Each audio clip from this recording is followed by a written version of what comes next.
Dear students of class 9th, welcome in SNS maths class. आज हम लोग काफ़ी दिन के बाद क्लास 9 का एक वीडियो अपलोड करने जा रहे हैं और जो हमने टॉपिक चूज़ किया है quadrilateral, that mean in next 3 और 4 वीडियोज़ में हम लोग क्लास 9 की बुक में क्वाड्रिलेटरल के बारे में जो भी गिवन है, whatever given in related to this quadrilateral, उसको स्टडी करने जा रहे हैं। आइए हम लोग स्ट्रेट फॉरवर्ड लेक्चर नंबर 1 से स्टार्ट करते हैं और इस लेक्चर नंबर 1 में क्वाड्रिलेटरल की कुछ चीज़ों को स्टडी करेंगे। आपने मतलब टॉपिक वाइज तो ये जरूर अपने 6 to 7 8 में कुछ ना कुछ क्वाड्रिलेटरल्स के बारे में, पैरेललोग्राम के बारे में पढ़ा है और आप that mean you know also about these things, इसके बारे में पता भी है। और हम अपनी डे टू डे लाइफ में भी बहुत सारी ऐसी चीज़ें हमारे सामने आती हैं जो कि क्वाड्रिलेटरल है या जो क्वाड्रिलेटरल कुछ टाइप्स हैं उनसे रिलेटेड है। तो जो हमने इवन अपने प्रीवियस क्लासेस में कुछ स्टडी किया है, थोड़ा सा उसको रिवीजन करें, उसको थोड़ा सा याद करने की कोशिश करें कि what we have learn regarding this quadrilateral. एक जो सिंपल सी डेफिनेशन है क्वाड्रिलेटरल की, शायद हम लोग ये दे सकते हैं कि कोई भी ज्योमेट्रिकल फिगर अगर वो 4 लाइन से बाउंडेड है, if it is bounded by 4 lines, उसको हम लोग क्वाड्रिलेटरल बोलते हैं। जैसे एग्जांपल के लिए सपोज ये फर्स्ट लाइन, मैंने क्या एक लाइन और ड्रॉ कर दिया, बस ये दोनों लाइनें एक लाइन में नहीं होनी चाहिए। See third line and now fourth line. तो जैसे हमने 4 लाइंस को ड्रॉ किया, क्या हो गया कि जहां ये लाइन कट कर रहे हैं उसको हम ए बी सी लिख देते हैं। तो हम कह सकते हैं कि now I have a quadrilateral A B C D. यानी डायग्राम में मुझे एक quadrilateral A B C D नजर आने लगा है, जिसको हम लोग quadrilateral A B C D लिख सकते हैं। यानी एक ऐसा डायग्राम मुझे नजर आ गया है जो 4 लाइन से बाउंडेड है। बाउंडेड से मेरा मतलब ये है, सी अगेन इसको हम दूसरे तरीके से भी ऐसे बोल सकते थे कि एक figure form by joining 4 points, वो नॉन कोलिनियर होना चाहिए in an order, is called a quadrilateral. जैसे एग्जांपल के लिए सपोज ये पॉइंट एक पॉइंट ए है मेरे पास, I have point B, point C and point D. क्या करते हैं हम ए बी सी डी को एक ऑर्डर में, यानी ए से बी को ज्वाइन कर रहे हैं, बी से सी को ज्वाइन कर रहे हैं, सी से डी को ज्वाइन कर रहे हैं और डी से ए को ज्वाइन कर रहे हैं। तो अगर हम एक ऑर्डर में इन 4 पॉइंट्स को ज्वाइन करेंगे तब भी जो डायग्राम बन के तैयार होगा, that is known as a quadrilateral. हाँ, कंडीशन ये है कि ये पॉइंट्स कोलिनियर नहीं होने चाहिए, क्योंकि अगर पॉइंट्स कोलिनियर होंगे, दैट मीन अगर 3 पॉइंट्स कोलिनियर होंगे और उसको ज्वाइन करने जाएंगे तो एक स्ट्रेट लाइन बना देगा। नहीं, हाँ, 2 लाइंस हमेशा कोलिनियर होते हैं, ध्यान रखिएगा। 2 लाइंस तो भाई हमेशा कोलिनियर। यहां नॉन कोलिनियर का मतलब है नो 3 पॉइंट्स आर कोलिनियर। इसमें से इन 4 पॉइंट्स में से 3 पॉइंट्स कोलिनियर नहीं होने चाहिए। जब भी 2 पॉइंट्स होगा तो कोलिनियर होगा। ये तो हमने यूक्लिड्स के एल्गोरिथम्स में, पोस्टुलेट्स में पढ़ा हुआ है कि 2 लाइंस आर ऑलवेज कोलिनियर ना, because one and only one line can pass through 2 points. Now अब इस क्वाड्रिलेटरल में क्या है, जो क्वाड्रिलेटरल हमने बनाया है, इसमें 4 साइड्स हमें नजर आ रही हैं, 4 एंगल्स हैं और साथ में 4 ही वर्टिसेस हैं। क्या मतलब हुआ? नाउ साइड्स मतलब एक साइड ए बी है, दूसरी साइड बी सी है, तीसरी side C D and then D A. So what we have 4 sides. यानी क्वाड्रिलेटरल के अंदर 4 साइड्स होते हैं। Now you see as far as internal angles are concern, 1 angle, 2 angle, 3 angle, 4 angle. So again we have 4 angles. Don't confuse कि it is 90 degree, ये 90 नहीं है, मैंने ऐसे ड्रॉ करते हुए ड्रॉ हो गया। So now what we have 4 angles.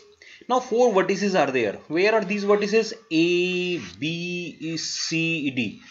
ये वर्टिसेस हो गए क्वाड्रिलेटरल के। इनको हम लोग एंगुलर पॉइंट भी बोलते हैं। एंगुलर पॉइंट क्यों कहा जाता है? क्योंकि यहां पर ना ए पे एंगल बन रहा है, बी पे एंगल बन रहा है। ए 4 लाइन से बाउंडेड फिगर को क्वाड्रिलेटरल बोलेंगे। क्वाड्रिलेटरल के अंदर 4 साइड्स हैं, 4 एंगल है, 4 वर्टिसेस हैं। इसके अलावा और हमने क्या प्रीवियस क्लास में पढ़ा है, एक हमने प्रॉपर्टी पढ़ी है, angle sum property of a quadrilateral. So what we have studied there कि the sum of the angles of a quadrilateral is 360 degree. जैसे अगर ये हम क्या करते हैं, क्वाड्रिलेटरल लेते हैं तो इसके जो 4 एंगल्स है उनका सम 360 है। प्रूव करना आसान है। अगर आपको ये प्रूव ही करना है, सपोज कि the sum of 4 angles of a quadrilateral is 360, तो क्या करते हैं, एक डायगोनल AC ज्वाइन कर देते हैं। नाउ अब इस डायगोनल ने क्या किया, इस क्वाड्रिलेटरल को उसने इसको टू ट्रायंगल्स में डिवाइड कर दिया है। अभी हमें ये तो पता है ना कि ट्रायंगल्स टू ट्रायंगल्स होंगे उनके एंगल का सम, यानी DAC plus plus ACD plus angle D। D को मैंने इसलिए अकेला लिखा है क्योंकि A पे दो बन रहे हैं लेकिन D पे अकेला एंगल बन रहा है, so I am writing D।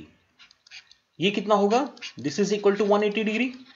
Similarly जो दूसरा ट्राइंगल है उसके अंदर एंगल लेंगे तो CAB, नाउ एंगल ACB और एक एंगल B है, ये भी 180 होगा। अब जरा इन सबको ऐड करिए तो ये एंगल CAB है ना, CAD या DAC और CAB, ये दोनों एंगल, दैट मीन ये दोनों एंगल मिलके एंगल A बना देंगे। सिमिलरली ये दोनों एंगल मिलके एंगल C बनाएगा और साथ में हमारे D और B एंगल और दो एंगल है। So what we get, the sum of all the four interior angles of a quadrilateral is 360 degree। Exterior angle का सम क्या होता है? थोड़ा याद करना है, ढूंढना है, क्योंकि हमने ट्रायंगल के टॉपिक में मतलब ट्रायंगल के टॉपिक में ये आपने जरूर थोड़ा पढ़ा होगा। Okay, now see different type of quadrilaterals, ये भी 6 to 8 में थोड़ा बहुत इसके बारे में भी आपको नॉलेज हुई होगी, आपने पढ़ा भी होगा, बुक्स में लिखा भी होगा इसको, तो उसको थोड़ा रिमाइंड करें। जैसे सपोज हम पूछते हैं कि one pair of opposite sides are parallel, यानी एक क्वाड्रिलेटरल है जिसकी एक pair of opposite sides parallel है, तो उसको क्या बोलते हैं? Trapezium. Both pair of opposite sides are parallel, यानी अपोजिट में नहीं, अपोजिट साइड जो है ना वो आपस में अगर पैरेलल होंगी तो उसको क्या बोलते हैं? पैरेललोग्राम। अनदर वन इज अगर सिर्फ अपोजिट साइड्स आर पैरेलल है और पैरेलल, ये तो हो गया पैरेललोग्राम में ना। अब वो पैरेलल नहीं, वो इक्वल भी है, opposite sides are parallel and equal, यानी इक्वल। सो अब पैरेललोग्राम का थोड़ा स्पेशल केस हो गया। पैरेललोग्राम में कह रहे हैं कि अपोजिट साइड्स पैरेलल है, लेकिन अब अगर उनको इक्वल भी बना देंगे देन इन दैट केस उसको हम लोग रेक्टेंगल बोलते हैं ना। Another one is all sides are equal, so that is our rhombus। Now all sides are equal and one angle is 90 degree, so that one is our square। and similarly another one कि two pair of adjacent sides are equal, जो two pair of adjacent sides अगर equal होते हैं तो उसको हम लोग kite बोलते हैं। so these are the some special type of quadrilateral, trapezium, parallelogram, rectangle, rhombus, square and kite। ये special parallelogram है और जिसके हमने बेसिक डेफिनेशनों को यहाँ पर क्या किया है कि हमने एक जगह पर इसको इकट्ठा कर लिया है। See, kite one is special one। so kite से रिलेटेड प्रॉपर्टी 9th क्लास की बुक में नहीं मिलेंगी, वहां पर मेंशन नहीं है, लेकिन हम trapezium, parallelogram, rectangle, rhombus, square, इनकी डिफरेंट प्रॉपर्टीज हमें न्यूमेरिकल क्वेश्चंस के इस टॉपिक को जैसे हम आगे कंटिन्यू करेंगे तो हमें पढ़ने को मिलेगा। सो आइए हम लोग क्या करते हैं कि now we start with a one property, properties of a parallelogram। here is the first property कि if in a diagonal of a parallelogram divides it into two congruent triangles। Already diagonal पहले diagram पे आ गया, अब property 2 भी आपको screen पर नजर आ रही होगी। यानी हम क्या प्रूव करने जा रहे हैं कि अगर एक पैरेललोग्राम हमारे पास ABCD है तो उसका जो डायगोनल AC है ना, ये इसको 2 congruent triangles में डिवाइड करता है। This is property number 1। So now what we are going to do, हम क्या करेंगे, अभी हम पैरेललोग्राम की कुछ प्रॉपर्टीज को यहां पर स्टडी करने वाले हैं। As far as your examinations are concern, तो इन प्रॉपर्टीज के प्रूफ, अगर प्रूफ की बात की जाए तो इन सभी प्रॉपर्टीज के प्रूफ एग्जाम में नहीं पूछे जाते हैं, लेकिन क्योंकि हम यहाँ पर डिस्कशन करने जा रहे हैं तो हम सभी को प्रूफ भी करके देखेंगे, उनके प्रूफ को भी डिस्कस करेंगे। और जब ये प्रॉपर्टीज हमें याद हो जाएंगी ना, तो जब हम एक्सरसाइज करने जाएंगे तो यही प्रॉपर्टी और ये प्रूफ के जो कॉन्सेप्ट है ये हमें हमारे क्वेश्चंस को सॉल्व करने में हेल्प करने वाला है। जैसे इसमें हमारा फर्स्ट क्वेश्चन है, यानी फर्स्ट प्रॉपर्टी है कि कोई भी एक डायगोनल अगर ले लें तो उसको 2 कॉन्ग्रुएंट ट्रायंगल में, इसका मतलब मुझे ये जो ट्रायंगल नंबर 1 है और ये ट्रायंगल नंबर 2 है, इनको कॉन्ग्रुएंट प्रूव करना है। तो हम पूरा तो नहीं लिखने वाले हैं, थोड़ा थोड़ा लिखते हुए चलते हैं देखने के लिए। सी हियर, जरा ध्यान से देखें इसको, ट्रायंगल को। सो इस ट्रायंगल का ये angle, that mean angle DAC, ये एंगल किस एंगल के इक्वल होगा? Is it equal to this angle BCA, reason alternate angle. क्यों इक्वल है भाई? अल्टरनेट, क्योंकि ये AD और BC क्या है? पैरेलल साइड्स है ना, पैरेललोग्राम है, तो BC AD के पैरेलल है और AB CD के पैरेलल है। सिमिलरली एंगल इस ट्रायंगल में, now this angle that is DCA, ये इक्वल होगा this one that is angle CAB। Again what is the reason? Alternate है ना। Again the condition, again due to the alternate angle ये भी angle equal होंगे। Now AC common, AC is common, so see what we have done, ASA, so by ASA triangles are congruent। Triangle क्या हो गए?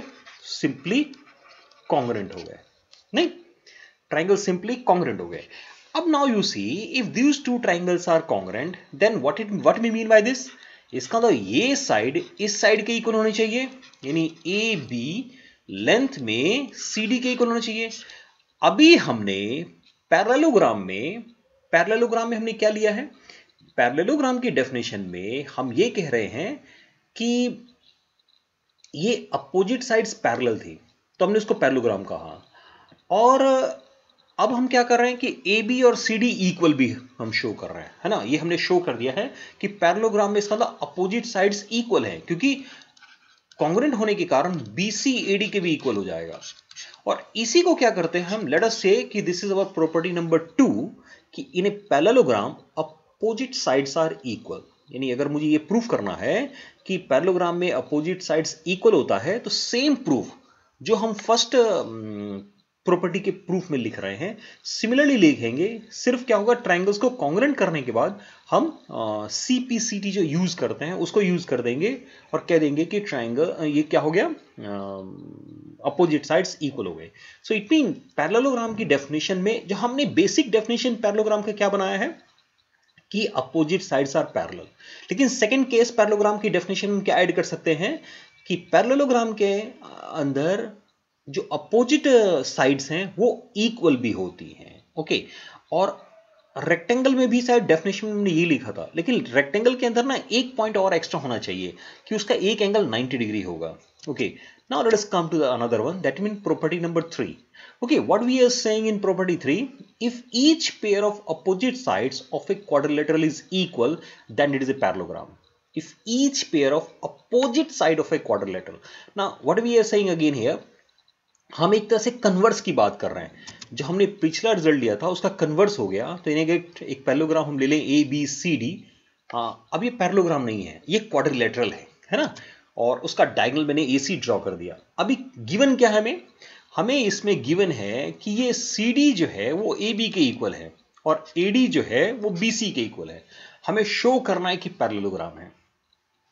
कैसे show करेंगे? Again suppose show करना है, तो नाउ अगेन पैरेललोग्राम प्रूफ करने के लिए, टू प्रूव इट कि इट इज ए पैरेललोग्राम, क्या करना होगा मुझे ये प्रूफ करना होगा कि AD is parallel to BC and AB parallel to CD, okay. ये मुझे प्रूफ करना होगा। अभी ना I am not going to write the complete proof, नहीं लिखने जा रहा, यहीं पर हम थोड़ा समझने की कोशिश करेंगे। सी, हमने क्या कहा कि ये साइड इस साइड के इक्वल है, ये साइड इस साइड के इक्वल है और ये कॉमन है। इसका मतलब ये ट्रायंगल 1 और ट्रायंगल 2 दोनों के दोनों ट्रायंगल सिंपली कॉन्ग्रुएंट हो गए। Why they are the congruent? They are congruent due to SSS congruency से ये दोनों ट्रायंगल कॉन्ग्रुएंट हो गए। अब जैसे ही ट्रायंगल कॉन्ग्रुएंट होगा तो बाय CPCT इसके सामने ये है और इसके सामने ये है, इसका मतलब ये दोनों एंगल इक्वल हो जाएंगे। नाउ अगर ये एंगल इस एंगल के इक्वल है, CC, BC एक लाइन है, AD लाइन है और AC ट्रांसवर्सल है, और हम क्या कह रहे हैं कि ये एंगल इस एंगल के इक्वल है, तो इसका मतलब इससे क्या कंक्लूजन निकलेगा कि BC पैरेलल हो जाएगा AD के। सिमिलरली बाय CPCT ये एंगल इस एंगल के इक्वल होगा। सो अगेन हम क्या लिखेंगे कि AB एक साइड है, CD साइड है और AC ट्रांसवर्सल है और ये दोनों एंगल इक्वल हैं, है ना। So therefore alternate angle equal है इसलिए दोनों साइडें पैरेलल हो गई, यानी AB पैरेलल हो गया CD। Now since opposite sides are parallel, इस क्वाड्रिलेटरल की जो अपोजिट साइड्स हैं वो पैरेलल है, इसलिए ये एक पैरेललोग्राम हो जाएगा। Okay, see one more, in a parallelogram opposite angles are equal. Now we want to prove that कि पैरेललोग्राम के अपोजिट एंगल्स इक्वल होते हैं। सो क्या करते हैं, again we have taken a parallelogram ABCD और हमने साथ में उसका डायगोनल AC को ड्रॉ कर दिया है। ओके, हमने उसके डायगोनल को ड्रॉ किया है। हमें क्या प्रूव करना है कि opposite angles are equal, right. ये ध्यान रखना है कि हमें अपोजिट एंगल्स, अब जैसे कोई चीज प्रूव करने जाएंगे ना तो उसके पहले हमने ऑलरेडी 3 प्रॉपर्टीज स्टडी कर लिया है, तो उन प्रॉपर्टी को आप यूज कर सकते हैं। हम 1 बाय 1 प्रॉपर्टी को यूज करते आ रहे हैं।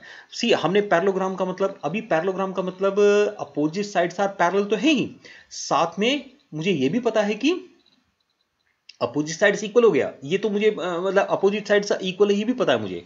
सो नाउ अगर सिर्फ इतना यूज करें कि अभी हमने क्या कहा था, क्योंकि ये पैरेललोग्राम है, ये एंगल इस एंगल के इक्वल है, तो अगर ये एंगल x है तो ये भी एंगल x होगा। द रीजन अगेन, ये साइड इसके पैरेलल है और ये ट्रांसवर्सल है। सिमिलरली ये एंगल इस एंगल के इक्वल है, लेट इट y। सो दोनों का सम क्या होगा, यानी ये एंगल A जो है, now we can say angle A is x plus y और एंगल C भी क्या है, वो भी x प्लस y है। एंगल A भी x प्लस y है, एंगल C भी x प्लस y है। सो सिंपली दोनों एंगल कैसे हो गए, इक्वल हो गए, है ना। Angle A, it mean angle A जो है वो इक्वल है एंगल C के। यहां तक ठीक है। अब बारी आएगी भाई BD को कैसे इक्वल प्रूव करेंगे, तो जैसे हमने AC डायगोनल ड्रॉ किया वैसे ही क्या करेंगे, अगर हम BD डायगोनल ड्रॉ कर दें, BD डायगोनल ड्रॉ करेंगे तो उस केस में कहेंगे कि ये एंगल इस एंगल के इक्वल होगा और ये एंगल इस एंगल के इक्वल होगा। अगेन रीजन वही है, alternate angle. So again z plus T के इक्वल है, इसका मतलब एंगल B एंगल D के इक्वल होगा। आई होप कि इनके प्रूफ को आप लिख लेंगे, क्योंकि I am not going to write each and everything, either you can, book में लिखी हुई हैं। तो यहाँ क्या कर रहे हैं, हम अपने कॉन्सेप्ट को क्लियर करने की कोशिश कर रहे हैं इनको प्रूफ करके। जैसे हम लोग अगेन एक प्रॉपर्टी पे आ गए, अब वो प्रॉपर्टी नंबर 5 क्या कहता है property, if in a quadrilateral each pair of opposite angles is equal then it is a parallelogram। क्या काम ने, if in a quadrilateral each pair of opposite angles is equal then it is a parallelogram। यानी quadrilateral है, ABCD quadrilateral है और इसका जो opposite angle है वो इक्वल है। दैट मीन एंगल A जो है वो एंगल C के इक्वल है एंड एंगल B जो है वो एंगल D के इक्वल है। दिस मच आई नो, हमें सिर्फ इतना पता है कि एंगल A जो है वो एंगल C के इक्वल है, एंगल ये दोनों एंगल भी इक्वल है। ओके, इन एक क्वाड्रिलेटरल नाउ हमने एक डायगोनल ड्रॉ कर दिया। ओके, एक डायगोनल ड्रॉ। अभी यहां पर सोच के देखिए कि अगर मुझे सिर्फ इतना पता है कि अपोजिट एंगल्स इक्वल है, सो इन दैट केस कैसे प्रूव कर रहा है कि पैरेललोग्राम है। पैरेललोग्राम प्रूव करने के लिए हमें या तो क्या करना होगा, हमें साइडों को पैरेलल करना है ना, हमें साइड्स पैरेलल करने, अभी तो हमने ये डेफिनेशन पढ़ा है, तो हमें किसी तरह से ये प्रूव करना होगा कि जो साइड्स हैं वो इक्वल है ना, सॉरी नॉट इक्वल ना, पैरेलल है। नाउ यू थिंक कि how can we do this, हम इसको कैसे करेंगे कि जिसमें हमें सिर्फ इतना पता है कि if in a quadrilateral each pair opposite angles is equal then it is a parallelogram. यानी B जो है वो D के इक्वल है और A और C के इक्वल है। अब अगर हम पिछले स्क्रीन पे जाएंगे तो जहां पर क्या था, एक पैरेललोग्राम गिवन था, तो हमने प्रूफ किया कि उसके अपोजिट एंगल्स इक्वल है। तो वो थोड़ा इजी पड़ गया हमें, क्योंकि ऑलरेडी लाइनें पैरेलल दी हुई थी, AD और BC पैरेलल दिया हुआ था, उसकी हेल्प से हमने प्रूफ कर दिया। यहां पर हमें वो गिवन नहीं है क्वाड्रिलेटरल में। अगर और थोड़ा ध्यान से देखें, चलो ये एंगल इस एंगल के इक्वल है और ये साइड कॉमन है। So even to show it कि both these triangles are congruent, I need something else. मुझे और कुछ भी चाहिए प्रूव करने के लिए यहाँ पे। मुझे कुछ और भी, यानी at least one more result, I need one more result. AC हमारा कॉमन हो गया और साथ में हमने क्या लिखा है कि एंगल ए एंगल सी के इक्वल है, एंगल बी एंगल डी के इक्वल है। नाउ यू थिंक कि how it can be done, ये जरा सोच के देखिए कैसे होगा, है ना। ये हम कैसे कर सकते हैं इसको, थोड़ा सा, यानी ये पहला एक अभी तक ना ऑलमोस्ट जो प्रॉपर्टीज हमने लिखी हैं उन प्रॉपर्टी में ये पहली प्रॉपर्टी मुझे ऐसी मेरे सामने आई है जहां हमें थोड़ा सा क्या करना पड़ रहा है कि ध्यान देने की जरूरत महसूस हो रही है। Okay, now you tell me कि ये कैसे करेंगे, how can we do it. क्या करें, इसको ज्वाइन करें क्या, और लेट इट इंटरसेक्ट, इससे कुछ होगा क्या।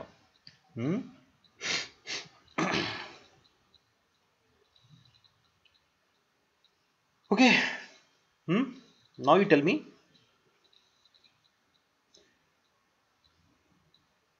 कि how can we do this. This is simply reverse of, मतलब reciprocal of the previous one, previous screen पे जो हमने लिखा है। क्योंकि अभी प्रॉब्लम क्या है कि एनसीईआरटी में इनके प्रूफ्स भी नहीं दिए हुए हैं, है ना। एनसीईआरटी बुक में अगर आप एनसीईआरटी बुक को थोड़ा ध्यान देखेंगे तो these proofs are not there in NCERT.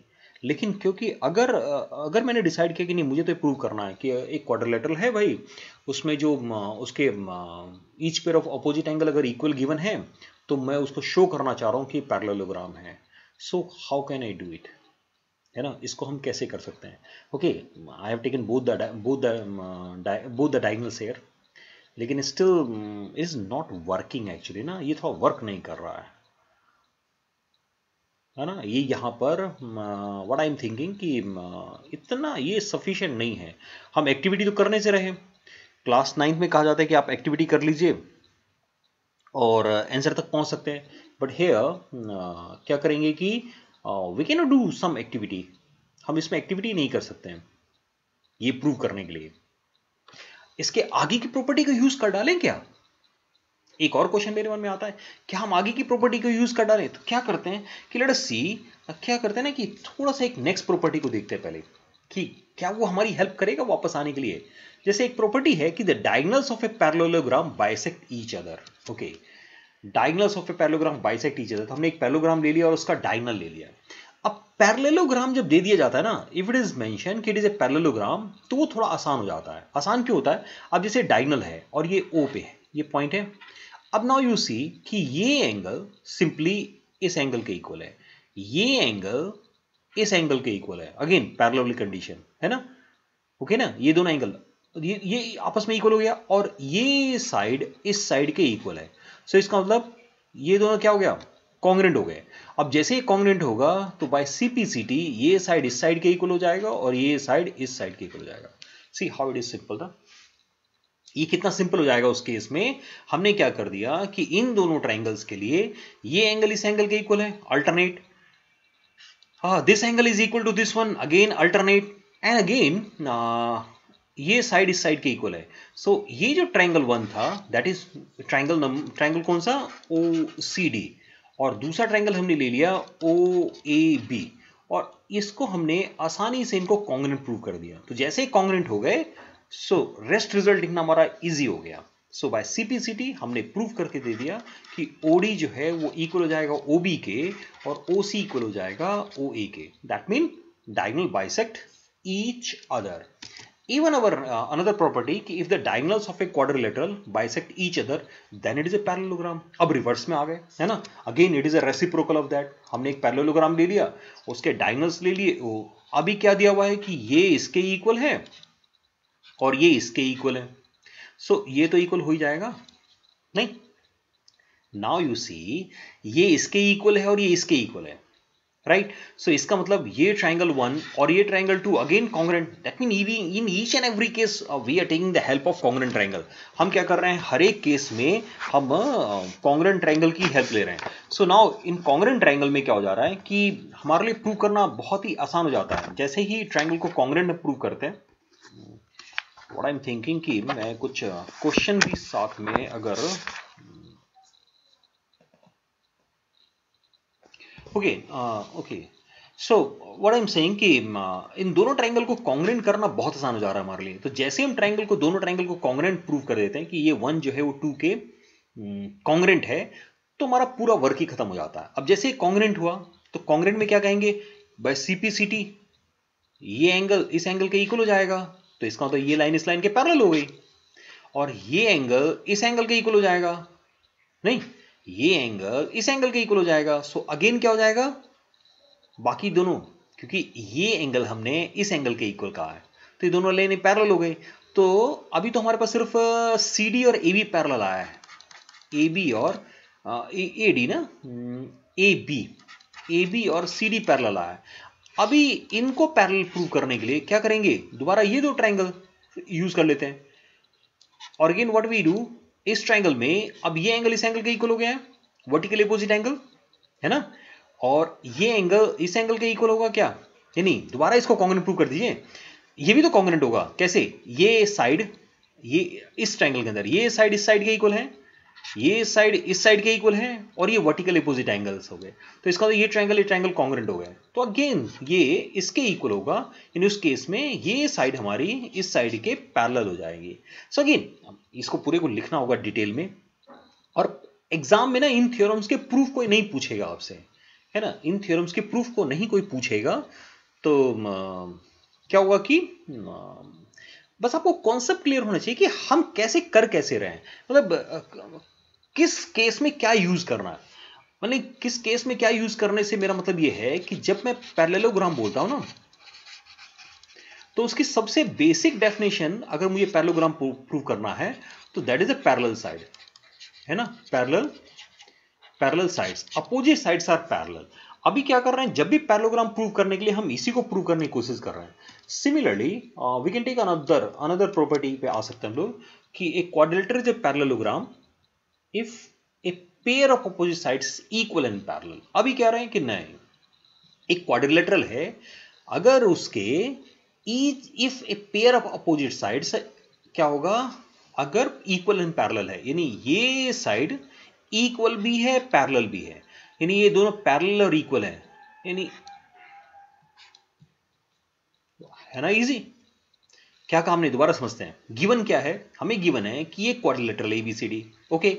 Now एक पेयर, यानी एक पेयर का मतलब कि ए बी जो है, ए बी जो है वो इक्वल है सी डी के, और साथ में ए बी पैरेलल है सी डी के। अब हमें प्रूव करना है कि पैरेललोग्राम है, ओके, हमें प्रूव करना है कि ये एक पैरेललोग्राम है। सो नाउ अभी क्या करते हैं, क्योंकि इस दोनों में, इन दोनों में, है ना, ये दोनों ट्रायंगल के लिए अगेन क्या करेंगे, क्योंकि ये साइड इसके इक्वल है और ये इसके इक्वल है, तो ये लाइन हमारी कॉमन है। So now by S A S both the triangles are congruent, दोनों ट्रायंगल कॉन्ग्रुएंट हो गए। अब जैसे ही दोनों ट्रायंगल कॉन्ग्रुएंट होगा तो मैं ये बोल सकता हूं ना कि ये एंगल इस एंगल के इक्वल हो जाएगा, ये एंगल इस एंगल के इक्वल होगा और ये एंगल इस एंगल के इक्वल होगा। हमें तो अभी इससे मतलब है, इससे क्यों मतलब है, ये एंगल जैसे इस एंगल के इक्वल होगा इसका मतलब BC और AD पैरेलल हो जाएंगे, और BC और AD अगर पैरेलल हो गया, if BC is parallel to AD, so AB CD के पहले से ही पैरेलल दिया हुआ था और BC को AD के पैरेलल हमने प्रूव कर दिया। तो क्योंकि हमने प्रूव किया तो इस क्या बोलेंगे कि okay then in that case it is a parallelogram, ये एक पैरेललोग्राम हो गया। यानी इस पूरे प्रूफ में as far as all the proofs are concern, अगर मैं क्या करता हूं कि थोड़ा सा स्क्रीन को वापस लेके जाता हूं, कौन सी स्क्रीन पे, हम एक स्क्रीन पे कहां थे,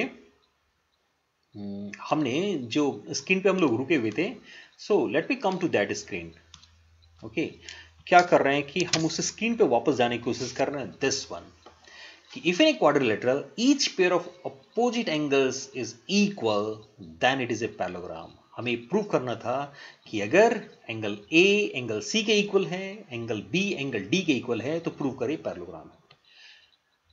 क्या हुआ कि हमें इतना समय क्यों लग गया है, या मैंने इसमें इतना समय इसलिए दिया ताकि आप भी थोड़ा सोचिए। सी कई बार ना बहुत ही बेसिक होता है, अभी इन सबको मैं हटा रहा हूं दोबारा, see okay, this is now okay, now we are ready ना। सी क्या कहा इस पूरे प्रूफ में, आपने एक चीज देखा होगा कि जब हम पैरेललोग्राम की बात करते हैं तो हमें सिर्फ क्या प्रूव करना है? पैरेललोग्राम प्रूव करने के लिए अपोजिट साइड्स आर पैरेलल। अभी देखना क्या कहा हमने कहा एंगल ए एंगल सी के इक्वल है ना, एंगल ए एंगल सी के इक्वल है। अब इस पूरे केसेस में ये हमें कुछ फीलिंग दे रहा है क्या? नहीं। एंगल ए एंगल सी के इक्वल है या हमारा एंगल बी एंगल डी के इक्वल है? Is it we are getting something from here? ताकि मुझे अपोजिट साइड्स को बस पैरेलल किस तरह से प्रूव करना है यहां पे, है ना, मुझे एक्टिविटी से बचना है। और जो अगर मैं इससे पहले के थ्योरम्स की बात करता हूं, जो फर्स्ट 4 थ्योरम्स है, वो फर्स्ट 4 थ्योरम्स मुझे आइडिया नहीं दे रहे हैं ठीक से। वो फर्स्ट 4 थ्योरम्स, हाँ बाकी आगे की थ्योरम को यूज करेंगे तो प्रूफ हो ही जाएगा ये। और ये हमारे प्रीवियस का क्या है? कन्वर्स है। हमने अपोजिट साइड्स को पैरेलल प्रूव करने के लिए हमारे पास जो लाइन ऑफ एंगल्स के बहुत सारे रिजल्ट्स हैं, है ना, वो भी हम उनमें से कोई भी रिजल्ट अप्लाई करना चाहे तो उनको भी अप्लाई करके देख सकते हैं। नहीं, each pair of opposite angles are equal. ये एंगल x है तो ये भी एंगल x है, ये एंगल y है, ये एंगल y है।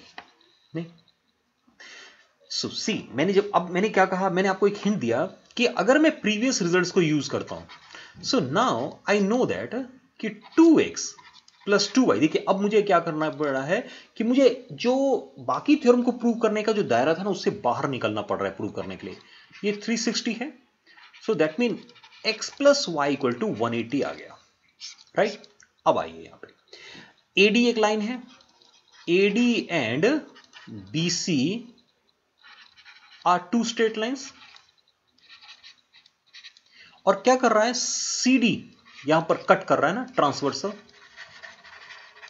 और साथ में इन दोनों का सम 180 है, linear pair. So it mean I can say कि BC पैरेलल हो गया AD के। सिमिलरली दूसरे तरीके से बोल दो, यानी BC तो हो गया, अब मुझे क्या करना है? इन दोनों को करना है ना। तो मैं यहां आता हूं, ये भी दोनों का सम तो 180 है, यानी एक लाइन AB है, एक लाइन CD है और BC ट्रांसवर्सल है और x प्लस वाई 180 है। इसका मतलब AB भी पैरेलल है CD के। Since opposite sides are parallel, so therefore it is simply a parallelogram, है ना, ये एक पैरेललोग्राम हो गया। Now we can move like this ना, और हम अपने लास्ट रिजल्ट पे आते हैं जो प्रूव कर रहे थे, दिस वन। ये एक बहुत ही इंपॉर्टेंट रिजल्ट है। एक quadrilateral is a parallelogram if a pair of opposite sides is equal and parallel. ये मिनिमम प्रॉपर्टी है। मिनिमम प्रॉपर्टी से मेरा क्या मतलब है कि अगर एक पैरेललोग्राम हमें दे दिया जाए, if we have a quadrilateral, okay, तो अभी हम क्या कर रहे थे कि हम कह रहे थे कि ये दोनों पैरेलल होंगी और ये पैरेलल होगा तो ये पैरेललोग्राम होगा, ये ना, ठीक। लेकिन अभी इतना प्रूव करने की जरूरत नहीं है। किसी भी पैरेललोग्राम के लिए जो सिंपल चीज क्या है कि ये साइड और ये साइड, यानी एक साइड कोई भी, ये और दूसरी वाली, अब ये पैरेलल के साथ अगर इक्वल हो जाए तब भी ये पैरेललोग्राम होगा। सो नाउ हमारे न्यूमेरिकल क्वेश्चंस के अंदर के लिए ये प्रॉपर्टी हमारे बहुत ही इंपॉर्टेंट हो जाएगी। अब अगर मुझे पैरेललोग्राम प्रूव करना है तो मैं 2 थ्योरमों को बहुत यूज करूंगा। एक, पैरेललोग्राम के डायगोनल एक दूसरे को बाइसेक्ट करते हैं, यानी जिस क्वाड्रिलेटरल के डायगोनल बाइसेक्ट करेंगे वो पैरेललोग्राम होगा। सिमिलरली अगर कोई क्वाड्रिलेटरल के opposite sides equal and parallel है तो भी वो पैरेललोग्राम होगा। So what we have done in this video, हमने इस वीडियो में क्या किया, हमने कुछ प्रॉपर्टीज को प्रूव करनी है। हमने जो पैरेललोग्राम से रिलेटेड जो कुछ प्रॉपर्टीज बुक्स में आपके मेंशन थी, पर्टिकुलरली एनसीईआरटी बुक्स में दीज 8 प्रॉपर्टीज आर मेंशन। अगर आप किसी दूसरी बुक में जाएंगे तो वहां पर इन्हीं को एज ए थ्योरम इनके प्रूफ्स दिए होंगे। तो हमने इन सभी प्रॉपर्टी को के थ्योरम्स को प्रूफ को समझने की कोशिश की। साथ में हम लोगों ने क्या किया था स्टार्टिंग में कि पैरेलल मतलब क्वाड्रिलेटरल किसको कहते हैं और डिफरेंट टाइप के क्वाड्रिलेटरल को भी हमने स्टडी कर लिया। ओके, सो आई होप कि वीडियो आपको ये ठीक लगा होगा और आपको थोड़ा जो पैरेललोग्राम की प्रॉपर्टीज है पैरेललोग्राम की उसका आइडिया लग गया होगा। So now in my second video, जो इसका जो सेकंड पार्ट होगा लेक्चर 2, उसमें हम क्या करेंगे, क्योंकि एनसीईआरटी में this much theorems as a theorem these are mention. So now we have an exercise in NCERT. सो हम अपने नेक्स्ट वीडियो में क्या करेंगे, एनसीईआरटी की उस एक्सरसाइज को सॉल्व करेंगे. So thank you very much for watching this video. Keep watching my channel. अभी हम लोगों ने कुछ दिन 9th के वीडियोस अपलोड नहीं किए थे. Now we are going to upload few videos for class 9th also. So once again thank you.